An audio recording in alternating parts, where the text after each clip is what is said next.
बिस्मिल्लाहिर्रहमानिर्रहीम। अस्सलाम वालेकुम मेरे प्यारे पाकिस्तानियों।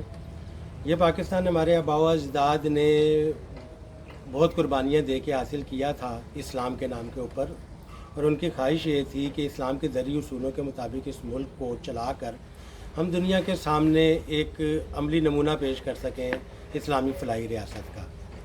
लेकिन रोज़े अज़ल से ही पाकिस्तान के साथ जो कुछ हुआ वो किसी से कोई ढकी छुपी बात नहीं है, और बार बार उसको डिस्कस करना भी लाहासिल है। लेकिन इन तमाम चीज़ों के नतीजे में हमारा मुल्क दो लख्त हो गया, और मुल्क दो इस अजीम साने से गुज़रने के बावजूद हम ये चीज़ ना सीख सके कि हमने इससे सबक क्या हासिल करना है। हमने ना सिर्फ अपनी डगर बदली,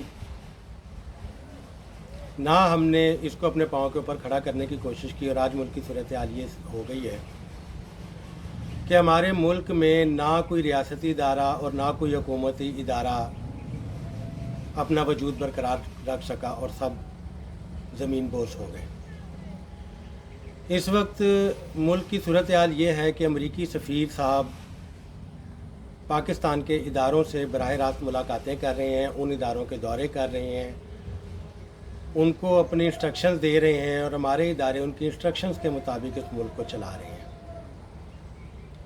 हमारे मुल्क का कोई इदारा बाकी नहीं बचा है। अगर आप तालीम की तरफ जाते हैं तो ना हमारे पास यकजान निसाब तालीम है, और जो तालीम हम दे रहे हैं उसको हासिल करके पाकिस्तान में कोई अमली तौर के ऊपर पैसा कमा के अपनी ज़िंदगी नहीं गुजार सकता। हम अस्पताल जाते हैं, वहाँ पे हम अपना इलाज नहीं करवा सकते। हम बिजली लेने के लिए जाते हैं, हम उसके बिल नहीं दे सकते। हम कोई सौदा ख़रीदने के लिए जाते हैं, हमारे पास उसको ख़रीदने की सकत नहीं है, क्योंकि हमारे मुल्क में किसी के पास भी कोई ज़राए आमदन है ही नहीं।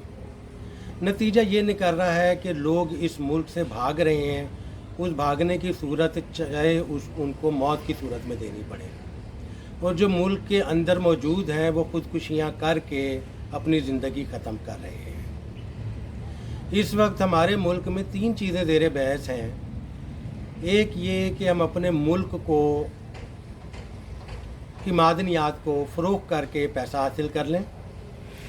हम कॉरपोरेट फार्मिंग सेक्टर को खोल के बैरून मुल्क लोगों को, दूसरी कौमों को अपनी मुल्क की ज़मीन लीज़ के ऊपर दें, वो यहाँ पे आके अपना गल्ला उठाएं और गल्ला उठा के यहाँ से चलते बने।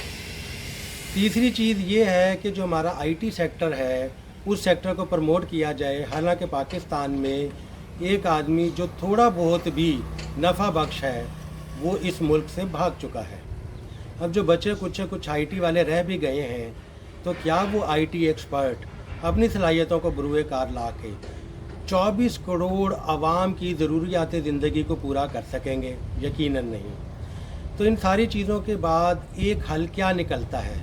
वो वाहिद हल सिर्फ ये निकलता है कि अवाम के मुंतखब नुमाइंदों को इलेक्शन करवा के इक़्तिदार को सौंपा जाए, और अवाम के मुंतखब नुमाइंदे आके अवाम की उमंगों के मुताबिक इस मुल्क की तामीर नौ शुरू करें। बसूरत दीगर ये मुल्क हिजरत, खुदकुशी, कत्लो गारत, चोरी डाका और जिस नहज के ऊपर पहुंच चुका है, इसकी मिसाल अफ्रीका के किसी मुल्क से भी नहीं मिलती। तो जिन लोगों के हाथ में इख्तियार है और अगर वो कुछ कर सकते हैं, तो मेरी उनसे गुजारिश है कि फौरी तौर के ऊपर इस मुल्क के अंदर इंतखाबात करवा के अवाम जिसको चाहती है, वोट देती है, उसको इक़्तिदार सौंप दें।